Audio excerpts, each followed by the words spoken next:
8 नवंबर सन 2016 ये तारीख तो आप सभी को याद होगी। ये वो तारीख थी जब भारत में काला धन रोकने के लिए और डिजिटल इकोनॉमी को बढ़ावा देने के मकसद से नोटबंदी यानी कि डीमोनेटाइजेशन का ऐलान किया गया था, जिसके तहत 500 और 1000 रुपए के जो पुराने नोट थे उनको अवैध घोषित कर दिया गया था और इसके साथ ही साथ 500 और 2000 के नए नोट जारी किए गए थे। लेकिन अभी हाल ही में कुछ साल बाद सरकार ने फिर से 2000 के जो नोट थे उन्हें बंद करने का फैसला किया है।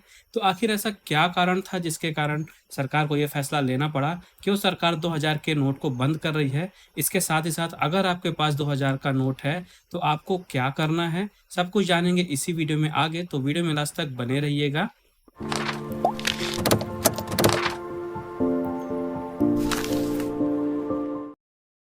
तो दोस्तों, भारतीय रिजर्व बैंक ने 2000 रुपए के नोट मार्केट से बाहर करने का फैसला लिया है। रिजर्व बैंक के अनुसार 2000 रुपए का जो नोट है ये लीगल टेंडर तो रहेगा, लेकिन इसे सर्कुलेशन से बाहर कर दिया जाएगा।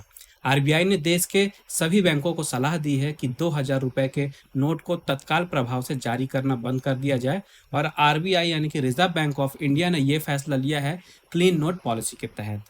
तो जो 2000 का नोट लॉन्च किया गया था नया, इसके बारे में थोड़ा सा जान लेते हैं पहले। तो ये जो नोट है ये 66 बाई 166 मिलीमीटर का था। मैजेंटा इसका कलर था, यानी ये मैजेंटा रंग का नोट था। इसके आगे वाले हिस्से में महात्मा गांधी जी का चित्र था, अशोक स्तंभ का प्रतीक और भारतीय रिजर्व बैंक के गवर्नर के हस्ताक्षर हैं। इसके अलावा इस पे ब्रेल प्रिंट दिया गया है, जिससे नेत्रहीनों को मुद्रा की पहचान करने में मदद मिलेगी। और जो नोट का पिछला हिस्सा था, इसमें मंगलयान का एक रूपांकन किया गया था, जो कि भारत के पहले अंतर्ग्रही अंतरिक्ष मिशन का प्रतिनिधित्व करता है। और इसके साथ ही साथ स्वच्छ भारत अभियान के लोगो और टैगलाइन भी इस नोट में दिए गए हैं। तो ये आगे देखते हैं कि अगर किसी के पास 2000 का नोट है तो उसको आगे क्या करना है, किस तरह से उस नोट को चेंज किया जा सकता है। तो देखिए, जो 2000 के नोट हैं ये सबसे पहले तो जान लीजिए फिलहाल वैध हैं, अवैध नहीं है। यानी कि 30 सितंबर तक डेट रखी गई है, 30 सितंबर तक जो व्यक्ति हैं इससे लेन देन कर सकते हैं। इसके अलावा 23 मई से लेकर 30 सितंबर तक के बीच में ये नोट को बैंक में जमा करवा सकते हैं या बैंक में जाके बदलवा सकते हैं। अगर आपको नोट बदलवाना है तो ज़रूरी नहीं है कि बैंक में आपका खाता होना चाहिए। इसके लिए आपको कोई अतिरिक्त फीस भी नहीं देनी पड़ेगी, यानी कि आप अपने निकटतम बैंक जाके नोट को चेंज करवा सकते हैं। ध्यान ये रखना है कि एक बार में ज़्यादा से ज़्यादा 20,000 रुपये यानी कि सिर्फ 10 नोट बदले जाएंगे। 30 सितंबर अंतिम तारीख रखी गई है। अगर 30 सितंबर के बाद भी कोई नोट बचती है तो आपको फिर आरबीआई या आरबीआई के जो केंद्र बनाए गए हैं वहां पे जाके नोट चेंज कराना पड़ेगा। इसके बाद देखते हैं कि आखिर ऐसा क्या कारण है कि भारत सरकार को ये नोट बंद करनी पड़ी।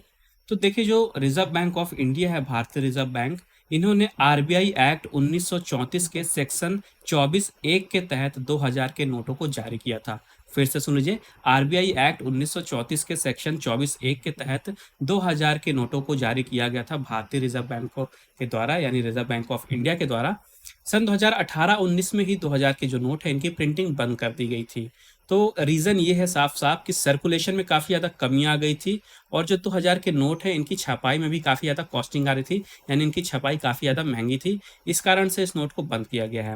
हालांकि जो 200 की नोट है उसकी छपाई 2000 की नोट के कंपैरिजन में ज़्यादा है, लेकिन सर्कुलेशन काफ़ी ज़्यादा है 200 की नोट का। और 2000 की नोट जो है इसका सर्कुलेशन काफ़ी कम हो गया था, इस कारण से इसे बंद करना पड़ा। इसके साथ ही साथ ये भी रीज़न बताया गया है कि इस नोट को बंद करने के बाद जो नकली नोट है इनकी छपाई में भी लगाम लगाया जा सकता है। काला धन जो है इस पे सरकार का ये फिर से एक तरह का प्रहार है, फिर से एक कोशिश की गई है काला धन को रोकने के लिए। इसके अलावा आतंकवाद और मनी लॉन्ड्रिंग जैसी समस्याएं हैं, इन पे भी लगाम लगाया जा सकता है, इन पे भी ब्रेक लगेगा इस पहल से। तो ये पहली बार नहीं है कि भारत में नोटबंदी हुई है। सबसे पहली बार 1946 में भारत में नोटबंदी की गई थी। जी हाँ, आपको जानकर हैरानी होगी कि देश में सबसे पहले जो नोटबंदी है इसका ऐलान हुआ था 1946 में ब्रिटिश साम्राज्य के दौरान। तो भारत के वायसराय और गवर्नर जनरल थे सर आर्चिबाल्ड वेवेल। इन्होंने 12 जनवरी 1946 में हाई करेंसी वाली बैंक नोट डीमोनेटाइज करने को लेकर अध्यादेश प्रस्तावित किया था, जिसके तहत 500 रुपये, 1000 रुपये और 10,000 रुपये के हाई करेंसी वाले नोट प्रचलन से बाहर हो गए थे। इसके बाद जो नोटबंदी हुई थी ये हुई थी 1978 में। तो जो 1978 में डिमोनेटाइजेशन हुआ था ये आज़ाद भारत की पहली नोटबंदी थी। तो ब्रिटिश हुकूमत से आज़ादी के बाद देश की जो अर्थव्यवस्था है उसको और भी ज़्यादा मजबूत करने के लिए, भ्रष्टाचार की जड़ों को कमज़ोर करने के लिए और काला धन को खत्म करने के लिए 1978 में भी एक बार नोटबंदी का फैसला किया गया था। तत्कालीन जनता पार्टी के नेतृत्व वाली सरकार ने 16 जनवरी 1978 को 1000 रुपये, 5000 रुपये और 10,000 रुपये के नोटों को बंद करने की घोषणा की थी। इसके बाद 8 नवंबर 2016 में जो डीमोनेटाइजेशन हुआ था, इसके बारे में तो आप सभी लोगों को पता है। तो आज के वीडियो में बस इतना ही। आई होप आपको वीडियो पसंद आई होगी। अगर आपको वीडियो यूज़फुल लगी हो तो प्लीज़ वीडियो को लाइक करिएगा, शेयर करिएगा और चैनल को सब्सक्राइब करिएगा। बाकी मिलते हैं आने वाली वीडियोज़ में, तब तक के लिए थैंक यू गाइस।